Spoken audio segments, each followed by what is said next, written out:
वरिष्ठ निरीक्षक Narayan Pawar, Malshiras police station. Malshiras police station हद्दीतील सर्व नागरिकांना आवाहन करण्यात येत आहे की पोलीस स्टेशनच्या हद्दीमध्ये जे घरफोड्याचे गुन्हे घडतात आणि मोटरसायकलचे गुन्हे घडतात त्याविषयी आपण काय दक्षता घ्यावी याबाबत मी काही सूचना देणार आहे. त्या सूचनेचे सर्व नागरिकांनी पालन करावे आणि त्याबाबत दक्षता घ्यावी.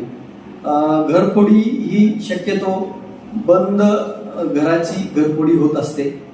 त्यामुळे नागरिकांनी आपण रात्रीच्याला झोपतेवेळी आपण ज्या रूममध्ये आपला मौल्यवान ऐवज ठेवलेला आहे त्या रूममध्येच आपण झोपलं पाहिजे किंवा आपण झोपलेल्या रूममध्येच आपला मौल्यवान ऐवज ठेवला पाहिजे आणि आपली घराची आतून कडी कोयडा व्यवस्थित लावून घेतला पाहिजे.